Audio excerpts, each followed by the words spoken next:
Hello friends, ACC academy में आप सबका स्वागत है। मैं हूं आपकी केमिस्ट्री टीचर तरन्नुम और आप पढ़ रहे हैं क्लास 12th की केमिस्ट्री,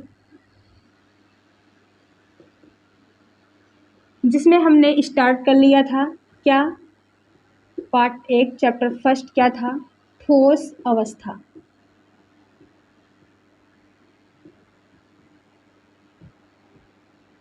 सॉलिड स्टेट, इसमें हमने बेसिक चीज़ों पर डिस्कस कर लिया था पहले लेक्चर में। जिसने नहीं देखा है वो जाकर उस पर विजिट करें। पहले क्या हमने पढ़ा था एक बार डिस्कस कर लेते हैं कि ठोस क्या होता है, ठोस क्या होता है, पदार्थ क्या होता है, कैसे हम पहचानेंगे कोई पदार्थ ठोस है, द्रव है अथवा गैस है। ये चीज़ हमने पहले लेक्चर में पढ़ लिया था। आज हम किस पर चर्चा करेंगे? ठोसों का वर्गीकरण। क्या करेंगे? ठोसों का वर्गीकरण, क्लासिफिकेशन ऑफ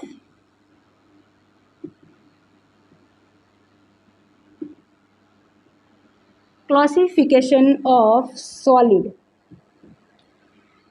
सॉलिड यानी ठोस को मेनली मुख्यतः दो भागों में बांटा गया है। पहला क्या है? क्रिस्टलीय। दूसरा क्या है? अक्रिस्टलीय। आगे ठोस लगा लीजिएगा क्योंकि ठोस को हम बांट रहे हैं ना। किसको बांट रहे हैं? ठोस को। ठोसों का वर्गीकरण दो भागों में बांटा। किसमें? क्रिस्टलीय ठोस में, और दूसरा क्या था? अक्रिस्टलीय ठोस। एक चीज और, किस आधार पर हम बांट रहे हैं? किस बेस पर? ज्यामिति के आधार पर।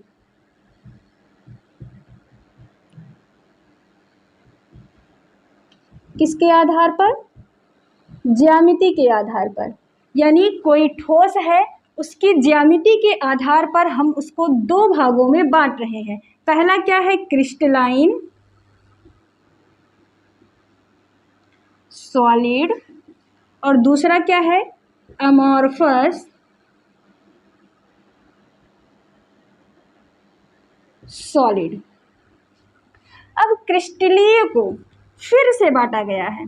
किसमें?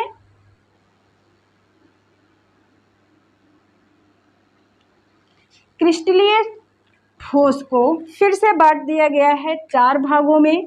कौन कौन से हैं आपके? आयनिक,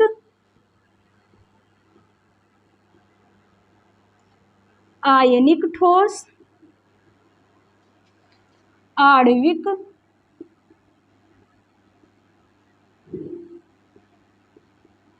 ठोस, धात्विक ठोस,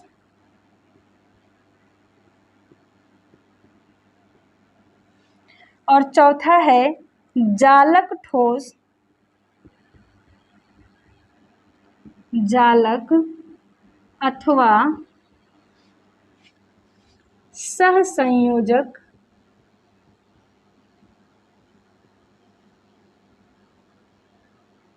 ठोस। इतनी चीजें समझ में आई कि ठोसों को हम क्या कर रहे हैं? उनकी ज्यामिति के आधार पर दो भागों में बांट दे रहे हैं। पहला क्या है? क्रिस्टलीय। दूसरा क्या है? अक्रिस्टलीय। क्रिस्टलीय को हम क्या कर रहे हैं? फिर से बांट दे रहे हैं। कितने भागों में? चार भागों में। पहला क्या है? आयनिक ठोस, दूसरा आणविक ठोस, तीसरा धात्विक ठोस, और चौथा है जालक अथवा सहसंयोजक ठोस। अब क्या करते हैं हम? इस धात्विक ठोस को फिर से बांट दिया गया है तीन भागों में। उनके कणों की प्रकृति के आधार पर तीन भागों में बांट दिया गया है। पहला है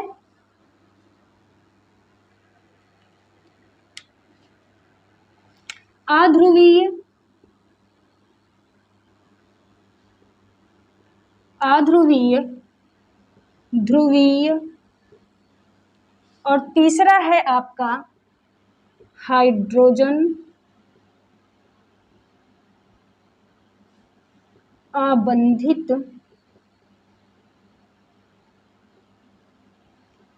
ठोस। ये पूरा आपको इस चैप्टर के अंदर ये चीज़ें आपको पढ़नी है। यानी क्या है? पहले ठोस हमने पढ़ा कि ठोस क्या है, पहले लेक्चर में आप देख लीजिएगा ज़रूर, उसमें हमने बेसिक चीज़ों पर डिस्कस किया है। ठोस क्या है, ठोसों का वर्गीकरण हमको पढ़ना है। ठोस को हम उनकी ज्यामिति के आधार पर दो भागों में, क्रिस्टलीय या अक्रिस्टलीय। फिर क्रिस्टलीय को बांट दिया गया है किसमें, आयनिक, आणविक, धात्विक और जालक में। फिर धात्विक को बांट दिया गया है उनके कण जो हैं, उनके जो अणु हैं, उनकी प्रकृति के आधार पर अध्रुवीय, ध्रुवीय और हाइड्रोजन आबंधित। ये एक क्लासिफिकेशन है। इसके अंदर अब हम पहले पढ़ेंगे इन दोनों में क्या अंतर होता है, अक्रिस्टलीय ठोस और क्रिस्टलीय ठोस में क्या अंतर है, ये चीज हम पढ़ेंगे। अरे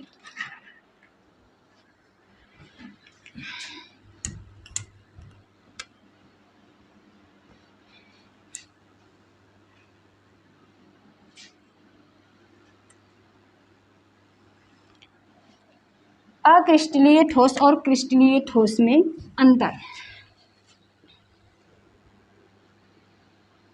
अब हम इसको उनके गुणों के आधार पर पढ़ेंगे। एक तरफ गुण लिखते हैं और उस गुण के आधार पर हम क्रिस्टलीय ठोस और अक्रिस्टलीय ठोस को अलग अलग बांटेंगे या पहचानेंगे कि कौन सा ठोस क्रिस्टलीय है, कौन सा अक्रिस्टलीय है। वैसे पहले लेक्चर में आपको इसकी बेसिक सी जानकारी दी गई है कि क्रिस्टलीय ठोस क्या है और अक्रिस्टलीय ठोस क्या है। एक बार फिर से हम डिस्कस कर लेते हैं। पहली क्या, कणों की व्यवस्था लेते हैं। क्या लेते हैं, कणों की व्यवस्था, यानी उसमें कण जो हैं उनकी क्या व्यवस्था है, इस आधार पर हम क्या करेंगे, क्रिस्टलीय ठोस और अक्रिस्टलीय ठोस को बांटेंगे। तो क्रिस्टलीय ठोस में कणों की व्यवस्था कैसी होती है, एक निश्चित क्रम में व्यवस्थित होते हैं। कण निश्चित क्रम में व्यवस्थित होते हैं। अक्रिस्टलीय ठोस में कणों की व्यवस्था कैसी होती है, इसमें कण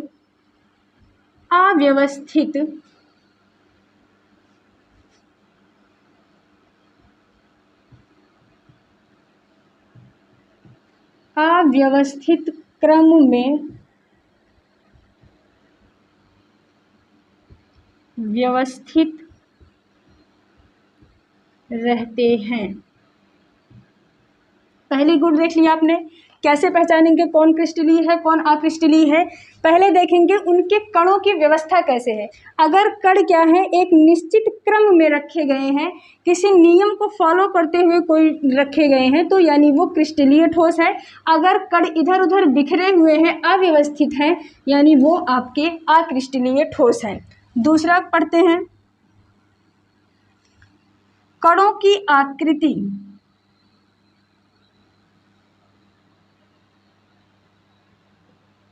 कणों की आकृति, कणों की आकृति कैसी होती है, इसमें निश्चित होती है। यानी क्या आप कहेंगे कि क्रिस्टलीय ठोस में कणों की आकृति निश्चित होती है, अक्रिस्टलीय ठोस में कणों की आकृति अनिश्चित होती है।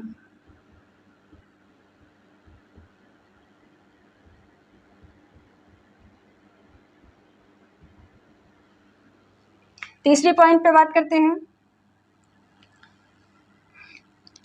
प्रकृति कैसी होती है। प्रकृति देखेंगे,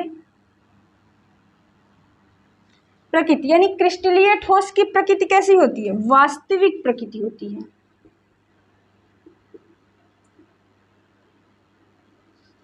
अक्रिस्टलीय ठोस की प्रकृति आभासी,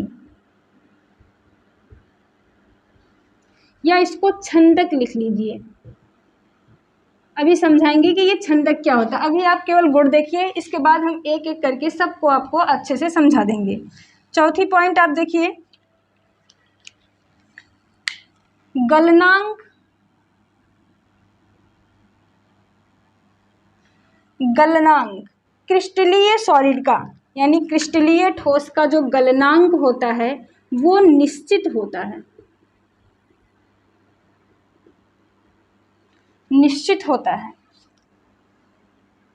इसमें एक रेंज होती है, रेंज होती है, जैसे 0 से 25 डिग्री सेंटीग्रेड या कुछ भी, है ना, फिक्स नहीं होता है, अनिश्चित एक तरह से।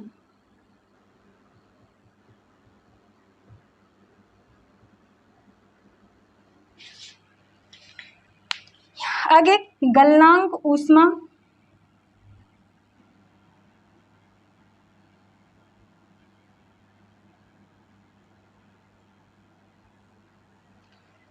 जब गलनांक निश्चित है तो उसका ये जो ऊर्जा एंथैल्पी जो यूज हो रही है वो भी निश्चित हो जाएगी।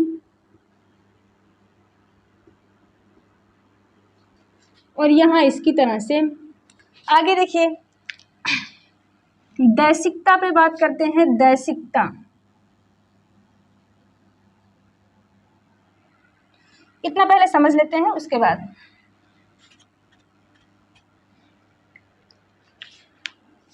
पहले इस 5 पॉइंट को हम समझ लेते हैं, उसके बाद फिर इसके आगे और गुण देखेंगे। देखिए क्या करना है हमको, ठोस का वर्गीकरण हमने कर लिया था किसमें, क्रिस्टलीय और अक्रिस्टलीय में।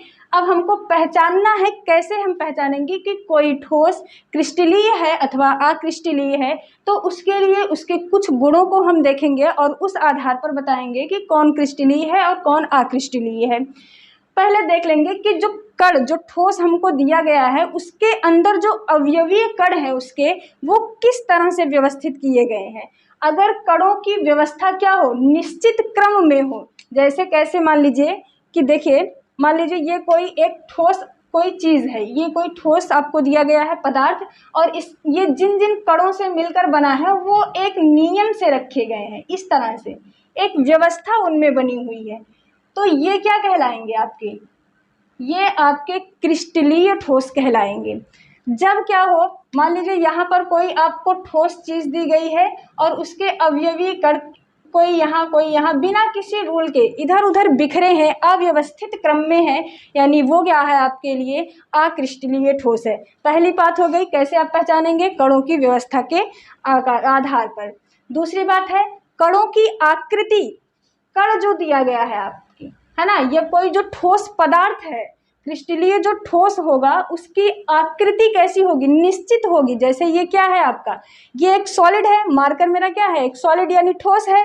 अब ये क्रिस्टलीय है कि अक्रिस्टलीय है, कैसे हम बताएंगे, कह रहा है कि कणों की आकृति निश्चित होगी, इसके जो कण है इस मार्कर के, वो क्या है, फिक्स है ना, निश्चित मतलब फिक्स है, फिक्स है, चेंजेबल नहीं है, बदल नहीं रहा, परिवर्तित नहीं हो रहा है, हो रहा परिवर्तित नहीं, यानी क्या है, ये क्रिस्टलीय है। अगर ये क्या हो जाए, इनके कणों की व्यवस्था क्या हो जाए, अनिश्चित हो जाए, है ना, आकृति इसकी अनिश्चित हो, बदल सकते हैं अगर हम इसको, तो क्या हो जाता, वो अक्रिस्टलीय हो जाता। प्रकृति कैसी है, वास्तविक प्रकृति है, वास्तविक प्रकृति यानी क्रिस्टलीय ठोस वास्तव में एक्चुअल में वो सॉलिड होता है, उसको आप चेंज नहीं कर सकते हैं। जबकि अक्रिस्टलीय कैसा है, आभासी है। इसमें एक उदाहरण लीजिए, क्या, कांच। कह रहा है कि अक्रिस्टलीय ठोस आपका कैसा है, ये आभासी ठोस है। ये चीज़ आपको समझने के लिए आपको क्या करना पड़ेगा, कोई एक पुरानी बिल्डिंग जाइए जहाँ पर पुराना सा घर हो और वहाँ कांच की खिड़की लगी हो, कांच की खिड़की पे आप जाके नीचे की तरफ देखिएगा, उस कांच की खिड़की, कैसे हम कह रहे हैं, ये मान लीजिए आपकी कोई कांच की खिड़की है, क्या है, कांच की खिड़की,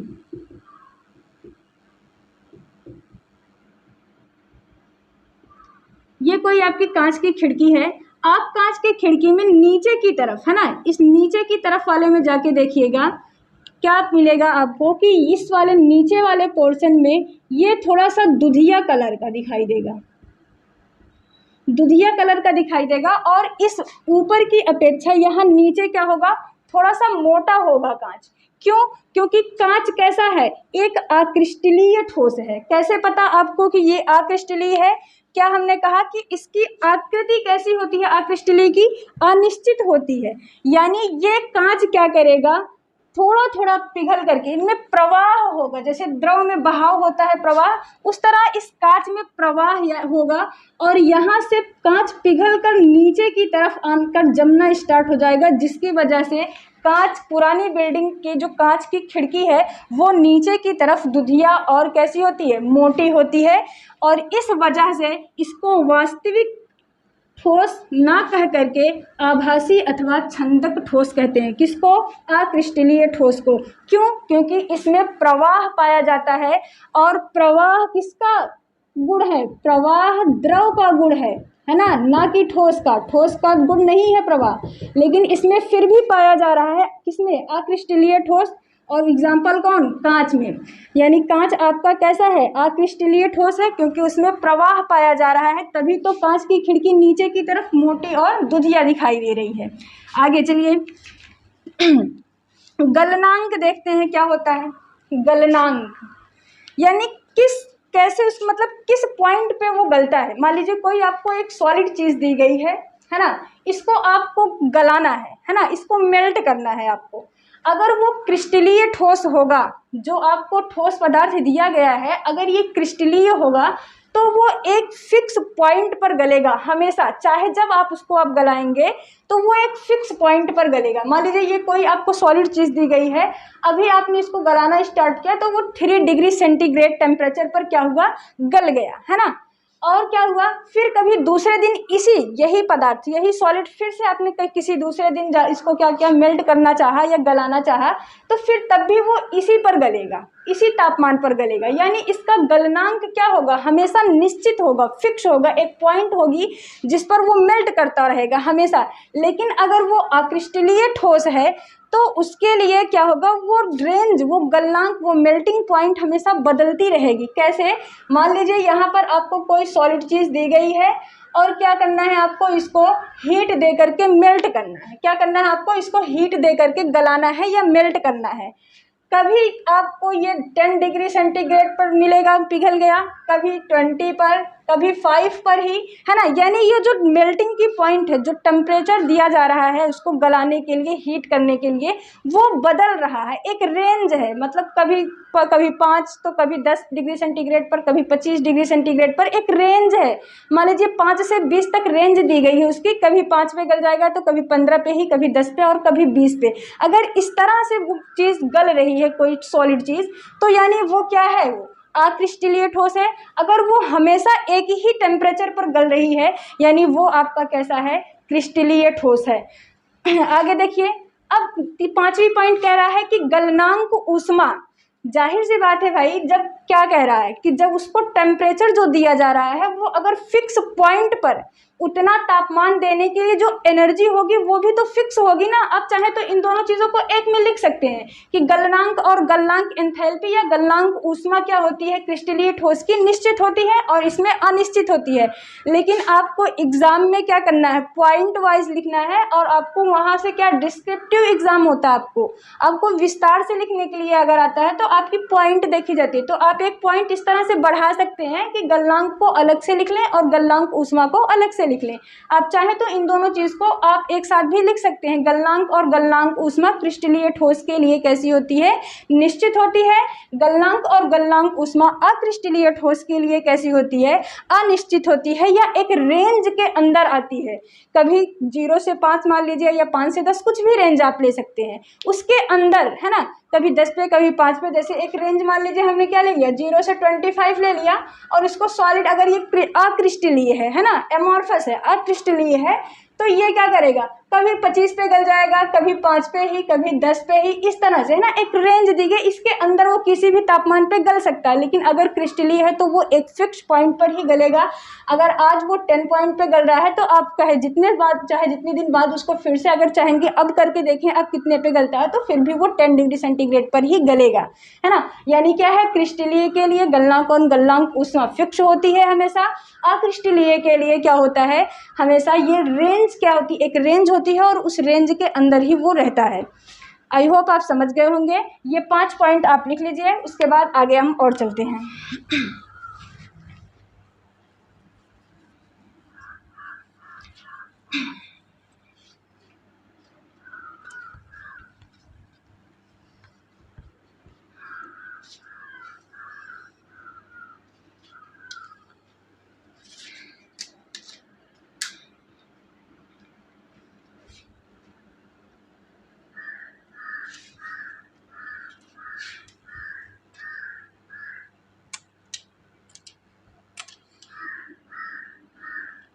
5 पॉइंट हो गया है। 6वें पॉइंट से हम पढ़ना स्टार्ट करते हैं। 6वें पॉइंट में क्या देखेंगे? विदलन। विदलन क्या होता है, क्या पढ़ना है? विदलन पढ़ना है। अभी हमको देखना है क्रिस्टलीय में कैसा होता है और अक्रिस्टलीय में कैसा होता है।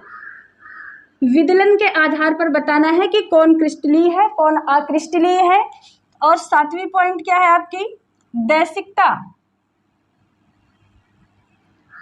दैसिकता के आधार पर बताना है कौन क्रिस्टलीय है कौन अक्रिस्टलीय है। 8वीं पॉइंट है शीतलन वक्र।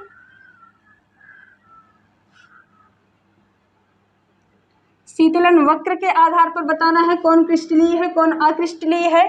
9वें पॉइंट है आपकी संपीड्यता।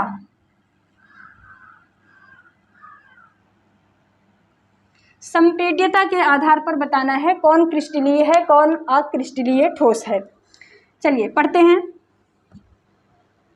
एक बार फिर से अभी डिस्कस कर लिया जाएगा पूरी टॉपिक, जो आपको गुण बताए जा रहे हैं 9 के 9 पर एक बार फिर से आपसे चर्चा की जाएगी। अभी आप देखते रहिए।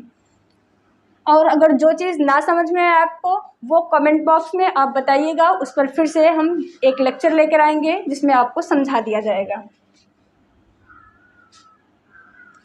देखिए क्या कह रहा है कि विदलन, कोई आपको एक सॉलिड चीज़ दी गई है ना, क्या है? कोई भी ठोस चीज़ आपको दे दी गई है और आपको बताना है कि ये क्रिस्टलीय है कि अक्रिस्टलीय है। कैसे बताएंगे आप? उसके विदलन के गुण के आधार पर। मैम ये विदलन क्या होता है? विदलन बेटा ये कोई सॉलिड चीज़ आपको दी गई है, किसी धारदार चीज़ से आप इसको जब 2 बराबर भागों में, या इसको आप 2 बराबर भागों में कहिए या किसी में ना, बस इसको आपको काटना है। कोई सॉलिड चीज़ आपको ठोस चीज़ दी गई है, किसी धारदार चीज़ से आपको उसको काट के अलग अलग करना है। अगर कटा हुआ भाग की सतह, कटे हुए भाग की सतह अगर आपको चिकनी मिलती है ना, कैसी मिलती है? चिकनी सतह मिलती है। कटे हुए भाग की सतह चिकनी मिलती है, यानी वो आपका कैसा है? क्रिस्टलीय ठोस है। अगर आपको जो सॉलिड दिया गया है, जो ठोस दिया गया है, आप उसको किसी धारदार चीज़ से काटते हैं और कटा हुआ भाग की सरफेस जो है, जहाँ से ये कटा, यहाँ से कटा तो यानी ये 2 भागों में इस तरह बट गया होगा, इस तरह है ना। और कटे हुए भाग की ये जो सतह चिकनी ना हो करके बल्कि खुरदुरी इस तरह से हो, तो वो आपका क्या होगा? अक्रिस्टलीय ठोस होगा। फिर से समझिए क्या कह रहा है कि कोई ठोस पदार्थ आपको दिया गया है ना, कोई भी ठोस पदार्थ आप ले लीजिए।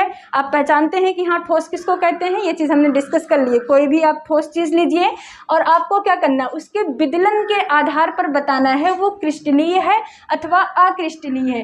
क्या करेंगे? उस ठोस पदार्थ को आप किसी धारदार चीज़ से काटेंगे। अगर कटी हुए भाग की सतह चिकनी मिलती है तो वो क्रिस्टलीय ठोस है। अगर कटे हुए भाग की सतह खुरदुरी मिलती है यानी वो अक्रिस्टलीय ठोस है। आगे देख के बात करते हैं दैसिकता, है ना। दैसिकता क्या है? क्रिस्टलीय ठोस कैसा होता है? विषम दैसिक। कैसा होता है? विषम दैसिक। और ये कैसा होता है? समदैसिक।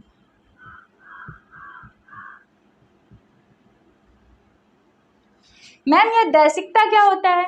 दैसिकता बेटा ये होता है, देखिए जैसे एक, इसके पहले हमने क्या पढ़ा था इसमें क्रिस्टलीय ठोस में, इसमें कण कैसे होते हैं? बिल्कुल निश्चित क्रम में होते हैं। देखिए बना के देखते हैं, ये देख लीजिए। एक मिनट, हम एक फिगर बना रहे हैं, आप उससे समझिएगा, बिल्कुल अच्छे से समझ में आएगा। दैसिकता हम समझ रहे हैं, है ना। दैसिकता हमको समझनी है। क्रिस्टलीय ठोस कैसा होता है? विषम दैसिक होता है। ये देखिए पहले क्रिस्टलीय ठोस ये है कि नहीं है? है मैम।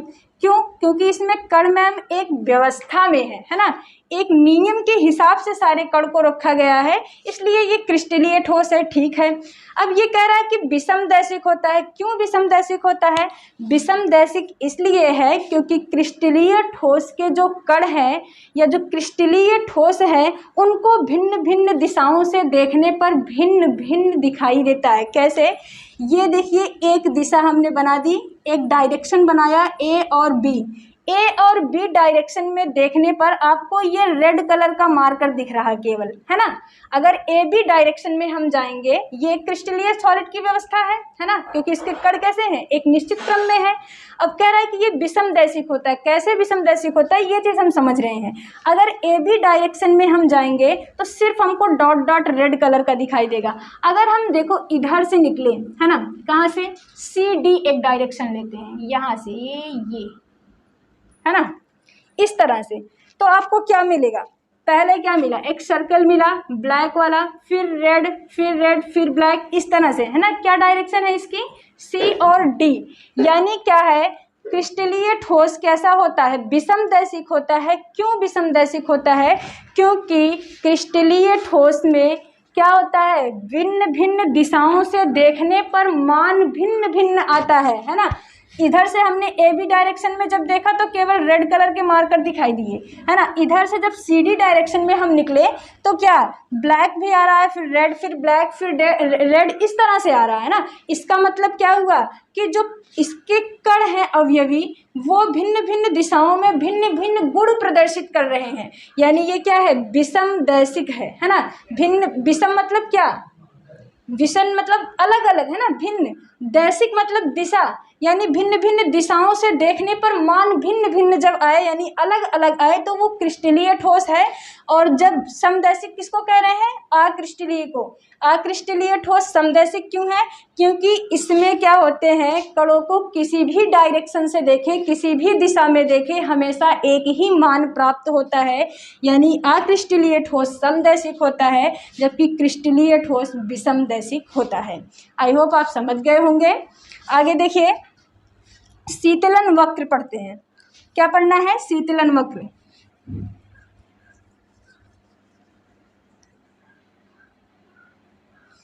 यहाँ इस वाली दैशिकता में यहाँ विषम लिख लीजिएगा।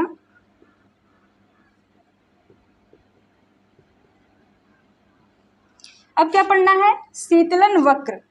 सबसे पहले संपीड्यता समझ लेते हैं, ये इजी है, इसको लिए ग्राफ बनाना पड़ेगा, है ना। पहले इसको समझ लेते हैं, संपीड्यता क्या होती है। कंप्रेसिबिलिटी, है ना, मतलब दबा करके। ये कैसा है, क्रिस्टलीय ठोस कैसा होता है, असंपीड्य। क्या कह रहा है, असंपीड्य,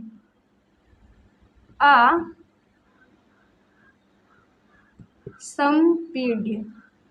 क्रिस्टलीय ठोस असंपीड्य है, जबकि आपका कौन, अक्रिस्टलीय ठोस कैसा है, संपीड्य है। मैम क्यों ये क्रिस्टलीय ठोस असंपीड्य है, क्यों ये आपका क्या है, संपीड्य है। देखिए बेटा, संपीड्यता का मतलब है कंप्रेसिबिलिटी, यानी इसको दबा करके या कंप्रेस करके किसी चीज़ की आकृति वगैरह को अगर हम चेंज कर ले जा रहे हैं तो वो क्या है, संपीड्य है ना। अगर नहीं कर पा रहे हैं, किसी चीज़ को कंप्रेस करने के बाद उसके आकार आकृति में हम परिवर्तन नहीं ला पा रहे हैं, तो वो असंपीड्य कहलाएगा। यानी क्रिस्टलीय ठोस ऐसा होगा, कोई ठोस दिया गया है, आप उसको पूरा दबा रहे हैं, कंप्रेस कर रहे हैं, लेकिन उसमें कोई परिवर्तन नहीं आ रहा है, तो वो क्या कहलाएगा, असंपीड्य। और आपका क्रिस्टलीय ठोस कैसा होता है, असंपीड्य होता है। और क्रिस्टलीय ठोस क्रिस्टलीय ठोस कैसा, असंपीड्य, और अक्रिस्टलीय ठोस कैसा, संपीड्य। आगे चलिए, लास्ट पॉइंट आपकी बचती है क्या, शीतलन वक्र। शीतलन वक्र को समझते हैं। यहाँ देखिए, एक बार केवल देख लीजिए, शीतलन वक्र कैसा होता है, क्रिस्टलीय में असतत। असतत मतलब क्या, डिसकॉन्टिन्यूअस, डिसकॉन्टिन्यूअस।